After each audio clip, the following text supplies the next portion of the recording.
Hello there, welcome. It's Andy Parks from the Washington Times, and I'll be checking in with Stephen Dinan, Washington Times Assistant Managing Editor, right after this.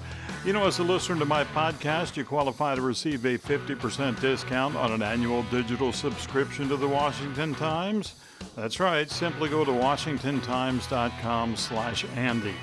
That's washingtontimes.com/ANDY. All right, ladies and gentlemen, here he is, Stephen Dinan, Washington Times Assistant Managing Editor. Hello, Stephen. Hello, Andy. All right, let's begin. Major study undercuts Biden explanation for surge in illegals. How so? A survey was done in Central America, in the key Central American countries, El Salvador, Honduras, and Guatemala, which have basically taken over flow of illegal immigrants to the U.S. in recent years. Over the last decade or so, have essentially outstripped the flow of Mexicans, the illegal immigrant population rushing to the U.S. They did 5,000 surveys down in those three countries, plus an online survey of 6,000 people. To basically, they've compiled a set of data about who was coming and why they were coming. And the biggest finding, and for those of us who've been watching this issue for years and years and years, it's not a surprise, but it's a very strong reinforcement.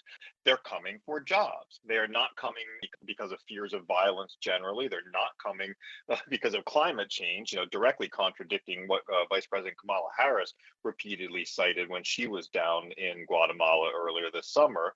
They're coming for jobs. They're coming because the chance to make, this study found, as much as 8 times their salary or their wages that they can make in Central America, they can make here. Other research, I've written other research that says that it's basically you expect about a 10-time bump in your income if you move from one of these Central American countries to the U.S. That is the incentive. They're not generally asylum seekers fleeing violence. They're not losing their livelihood because of catastrophic weather events, as the vice president put it. They're coming for the reason that people have always moved, because of jobs. In the past, there's been some evidence that they're coming to reunify with family already here. That turned out to be not a very big factor in the decisions. For Salvadorans, it was maybe about, maybe about 10% or so. For Guatemalans and Hondurans, it was in the low single digits. 9 out of 10 of the folks who are coming from those countries, their economic prospects just improved literally tenfold. One other thing about this, that this wasn't this set of data, but you and I think, have talked about this in the past. When they leave, 90% of the folks that are leaving El Salvador and Honduras and Guatemala are headed to the U.S. That means they're crossing through. Sometimes they're crossing through each other, but they're also crossing through Mexico. And more proof that it's about jobs and not about fleeing insecurity or violence in their home countries. If you're from Guatemala, or El Salvador, Mexico, the same gangs don't necessarily exist in Mexico that do exist in El Salvador. So if you're fleeing gang violence, you can end up in Mexico and you will be safe. But the difference is that if you're Salvadoran and you move from there to Mexico, your wages basically double. Again, if you move from El Salvador to the U.S., your wages increase tenfold. There's a reason why most of them aren't stopping in Mexico. There's a reason they're coming to the U.S. It's not because of violence. It's because of economics. All right, another border crossing victim, this one very young, right? Andy, this stuff, yeah, very young, 17 days old. And the mother was 15 years old. Mother came across as part of a group over the weekend. They swam the Rio Grande. They showed up to a Border Patrol agent and said, "Hey, we're turning ourselves in." The Border Patrol agent began to process the group, and then all of a sudden it had gone through and processed the group, which basically means asking for, do any of you have documents that would allow you to have just entered, cross the Rio Grande? And of course there are no documents, and then she collects their belongings for cataloging and to be safe while they're processed. Then another group, as she's finished up with the first group of 5, another group of 10 comes across. And while she's processing that second group, she notices that this 15-year-old keeps unwrapping and unwrapping her baby. And then another woman comes over and is talking with the 15-year-old, and they're talking and they're trying to basically wake the baby up. And it turns out that the baby can't be awakened. The 15-year-old mother then says, "My son had been coughing and hadn't eaten all day." This is about 8 o'clock at night now. And she says, "My my son had been coughing and hadn't eaten all day. The baby was still warm, the cheek was still warm, but didn't respond to any touch. So at that point, they realized they have a problem and they rushed the baby to a hospital, but the baby ended up dying. You and I have talked about some of these awful, tragic cases over the last number of years, and it's just, they're awful.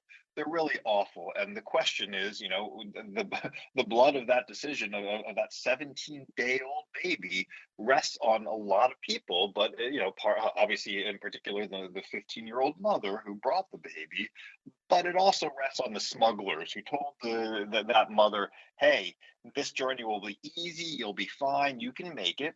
And it rests on the policymakers here in Washington who created the incentives that draw people to make that journey. It's heartbreaking. We talked about some of the near misses of cases where 3-year-old and 5-year-old kids were left stranded on islands in the middle of the Rio Grande or abandoned in remote areas after crossing, or dropped off of the border wall, or in some cases let down carefully, but other cases dropped off the border wall. All of this about the smugglers sometimes using the kids as a distraction, other times just really not caring what happens to the kids. It's tragic stuff. And in cases like this, you really begin to wonder, can't we do something to stop this? Okay. Now, that takes me to the next story. AOC pleads with Senate to rescue immigration amnesty in Biden budget bill. Her odds of winning that? What the story is here, right? The budget bill, as it emerged from the House earlier this month, has what you might term an amnesty light. It has parole, or it's essentially a DACA-like program, though for a longer period of time, but a DACA-like program to grant a deportation amnesty to about 7 million illegal immigrants. Deportation amnesty, as envisioned, would basically last up to 10 years through 2030, 2031. The House Democrats voted, almost all but one of them voted for that lower level instead of a bill that they originally wanted that had a full pathway to citizenship. They did it because they said, well, this is all that the Senate parliamentarian is allowing right now, and so we want to stick that in there so that it exists. But they're begging the Senate Democrats to ignore the parliamentarian, and essentially overrule the parliamentarian, and declare that a full amnesty, a full pathway to citizenship, is legal under budget rules. It all gets very arcane and sort of procedural, but the end result is that they had their leverage in the House. They could have said, we're not going to vote for anything that doesn't include full pathway to citizenship. In fact, 3 House Democrats had been on the record saying, we're not going to vote for anything that doesn't include full pathway to citizenship.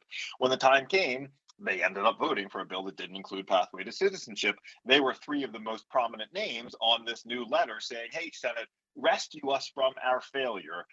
You need to deliver where we didn't on this promise we all made. Do they have a chance at it? I mean, if the parliamentarian stays with where the parliamentarian is and says the parliamentarian's twice shot down pathway to citizenship proposals, that's not going to change. Do Senate Democrats finally decide that they're going to overrule the parliamentarian? It's almost unthinkable. You and I think have talked in the past about a bunch of the reasons why. Mainly, once you start overruling the parliamentarian, it creates a precedent. And then the next time the Republicans are in and the parliamentarian rules against them wanting to do something through the budget, they just overrule the parliamentarian.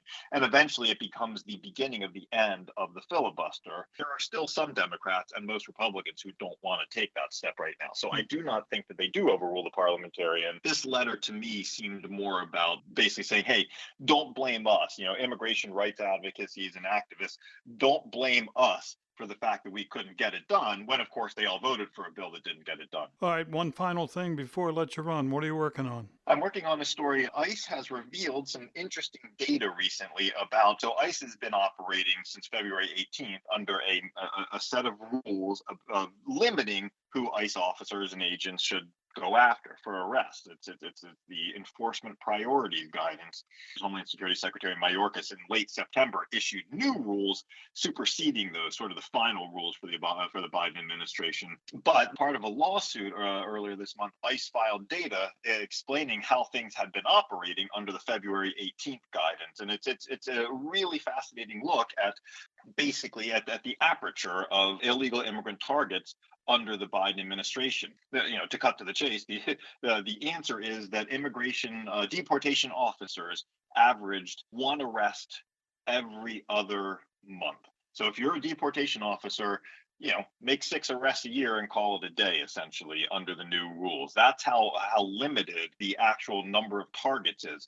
So for those 6 months, it was about 20,000 people that were arrested, and there are about 6,000 deportation officers. That is 1/4 the rate that it was even during the pandemic under the Trump administration, and it's way lower than in the Obama years and obviously earlier in the Trump years. So a real change in how and who ICE is able to go after. As one expert put it to me, they've essentially abolished ICE through a memo on limiting who ICE is allowed to go after, has essentially removed the danger of just about every illegal immigrant from ever being arrested or deported. So really shocking numbers, and we'll obviously be watching to see whether they change under the new Mayorkas memo, but it's likely that is the Biden administration plan or position, is that ICE should only go after a very, very, very, very narrow set of the 11 million illegal immigrants in the country. Wow.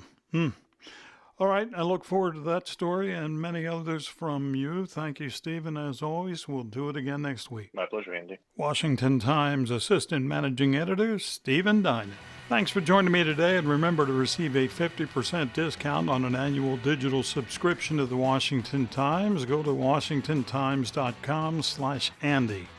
You'll get 24/7 digital access to the Washington Times at 50% off. Again, go to washingtontimes.com/ANDY. I'm Andy Parks. Have a great day.